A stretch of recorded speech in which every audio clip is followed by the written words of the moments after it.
Hello guys, welcome back to CSS series. இந்த வீடியோல வந்து பாத்தீங்கன்னா CSSல ஷேடோ எஃபெக்ட்டை பத்தி பார்க்க போறோம். இந்த ஷேடோ எஃபெக்ட்ல வந்து பாத்தீங்கன்னா ரெண்டு ஐட்டம் இருக்கு. என்னென்னு பாத்தீங்கன்னா டெக்ஸ்ட் ஷேடோன்னு சொல்லுவாங்க. இன்னொன்னு பாக்ஸ் ஷேடோ அப்படின்னு சொல்லுவாங்க. டெக்ஸ்ட் ஷேடோனா ரொம்பவுமே சிம்பிள். நம்ம ஒரு டெக்ஸ்ட் இருக்கு. அந்த டெக்ஸ்ட்டுக்கு ஒரு பேக்ரவுண்ட்ல வந்து பாத்தீங்கன்னா ஒரு ஷேடோ ஆட் பண்றது, ஒரு எஃபெக்ட் அந்த மாதிரி ஆட் பண்றதா வந்து டெக்ஸ்ட் ஷேடோ அப்படின்னு சொல்லுவாங்க. இதே வந்து ஒரு டிவ்வுக்கோ இல்ல பிளாக் லெவல் எலிமெண்ட் அந்த மாதிரி டைப்ஸ்க்கு எல்லாமே வந்து பாக்ஸ் ஷேடோ யூஸ் பண்ணுவாங்க. ஸோ தட் அந்த டிவ்வுக்கு ஒரு ஷேடோ நம்ம ஃபிக்ஸ் பண்ண முடியும். இந்த வீடியோல நம்ம வந்து டெக்ஸ்ட் ஷேடோவை பத்தி பார்க்கலாம். ஸோ இங்க வந்து பாத்தீங்கன்னா என்கிட்ட ஒரு H1 டேக் இருக்கு. அந்த H1 டேக்குக்கு தான் இப்போ வந்து நான் வந்து டெக்ஸ்ட் ஷேடோங்கிறத அப்ளை பண்ண போறேன். ஸோ என்னோட ஸ்டைலுக்கு போய்க்கிறேன். CSS style. ஸோ இதில் H1 கொடுத்துக்கிறேன். H1ல டெக்ஸ்ட் ஷேடோ அப்படின்னு கொடுத்துக்கிறேன். Text different shadow. Okay. So இதுல வந்து ஃபர்ஸ்ட் ஆர்குமெண்ட்னா ஹரிசாண்டல் ஷேடோ அப்படின்னு சொல்லுவாங்க. ஹரிசாண்டல்ல உங்களுக்கு வந்து எவ்வளவு ஷேடோ ஆகணும் இதை வந்து நீங்க ஒரு சிஎஸ்எஸ் யூனிட்ஸை வச்சு ஸ்பெசிஃபை பண்ணலாம். ஃபார் எக்ஸாம்பிள் 2 பிக்சல் அந்த மாதிரி. செகண்ட் ஆர்குமெண்ட் என்ன எடுத்துக்கோன்னா வெர்டிக்கல் ஷேடோ. ஸோ வெர்டிக்கலா உங்களுக்கு எவ்வளவு ஷேடோ ஆகணும் அப்படின்னு சொல்லிட்டு மென்ஷன் பண்றது தான். ஸோ ஃபர்ஸ்ட் நான் 2 பிக்சல்ஸ் அகெயின் 2 பிக்சல்ஸ் கொடுத்துக்கிறேன்.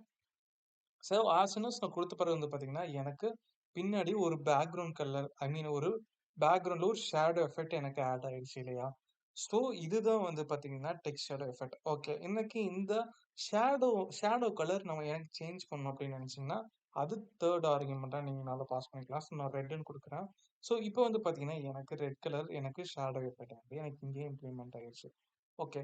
இது வந்து பார்த்தீங்கன்னா ஜஸ்ட் லைக் தட் எனக்கு அந்த ஷேடோ மாதிரி வரல. அந்த வேர்டே எனக்கு பின்னாடி ரிப்பீட் ஆயிருக்கு அப்படின்னு நீங்க நினைச்சீங்கன்னா ரொம்பவுமே சிம்பிள். அதையும் நம்ம வந்து ஒரு டைப் ஆஃப் பிளர்ன்னு மாதிரி சொல்லலாம். அதுதான் தேர்ட் ஆர்குமெண்ட். அந்த தேர்ட் ஆர்குமெண்ட்ல எவ்வளோ பிளர் பண்ணணும், எவ்வளோ யூனிட் பிளர் பண்ணணும் அப்படின்னு சொல்லிட்டு மென்ஷன் பண்ணலாம். இங்கே நான் 5 பிக்சல்ஸ் கொடுத்துக்கிறேன். ஸோ இப்போ 5 பிக்சல்ஸ் கொடுத்த பிறகு பார்த்தீங்கன்னா எனக்கு பின்னாடி ஒரு பிளர் எஃபெக்ட் எனக்கு பின்னாடி வந்துருச்சு. இது நீங்க சிஎஸ் யூனிட்ஸ் வச்சு உங்களால இம்ப்ளிமெண்ட் பண்ண முடியும். ஓகே. ஸோ இது வந்து பார்த்தீங்கன்னா உன்னியும் நம்ம யூஐ கொண்டு வரலாம். இப்போ வந்து பார்த்தீங்கன்னா எனக்கு வந்து ஒயிட் கலர் டெக்ஸ்ட் அதுக்கு பேக்ரவுண்ட் கலர்ல எனக்கு வந்து பிளாக் கலர்ல வரும்னு நினைச்சீங்கன்னா ரொம்பவுமே சிம்பிள். நான் இங்க வந்து 2 பிக்சல்ஸ் கொடுத்துக்கிறேன். ஹரிசாண்டல் வெர்டிகல் 4% எனக்கு பிளர் பண்ணணும். ஸோ இதோட கலர் வந்து எனக்கு ஃபர்ஸ்ட் இனிஷியலா கலர் வந்து ஒயிட்ல இருக்கணும். ஸோ அதனால கலர் கொடுத்துக்கிறேன். கலர் ஒயிட் அப்படின்னு கொடுத்துக்கலாம். Sorry white. Okay fine. இது வந்து பார்த்தீங்கன்னா எனக்கு பிளாக் கலர்ல இருக்கும். ஓகே.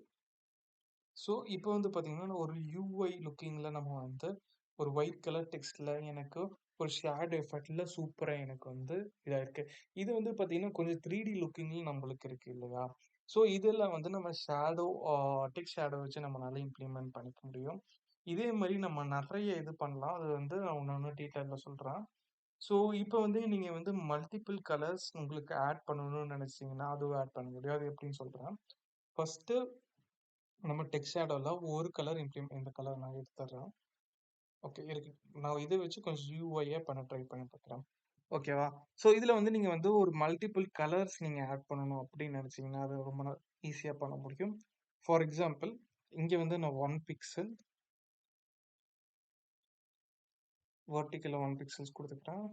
அதே மாதிரி 2 பிக்சல்ஸ் எனக்கு பிளர் ஆகணும். இது வந்து பிளாக் அப்படின்னு கொடுத்துக்கிறேன். ஓகே. நீங்க மல்டிபிள் கலர் ஆட் பண்ணணும்னு நினைச்சீங்கன்னா கமா செப்பரேட் பண்ணி நெக்ஸ்ட் வெர்டிகலர் ஹரிசாண்டல் பிளர் அதுக்கப்புறம் கலர் நீங்க யூஸ் பண்ணிக்கலாம். இது மாதிரி n நம்பர் ஆஃப் இது நீங்க யூஸ் பண்ண முடியும். நான் இங்க வந்து 0 கொடுத்துக்கிறேன். இதோட பிளர் எஃபெக்ட் 25 பிக்சல்ஸ் நான் கொடுத்துக்கிறேன். இது வந்து ப்ளூன்னு கொடுத்துக்கிறேன். ஸோ நெக்ஸ்ட் கமா கொடுத்து இன்னொரு கலர் ஆட் பண்ண முடியும். அதனால நான் 5 பிக்சல்ஸ் பிளர் அதுக்கப்புறம் டார்க் ப்ளூ தரேன். Okay fine.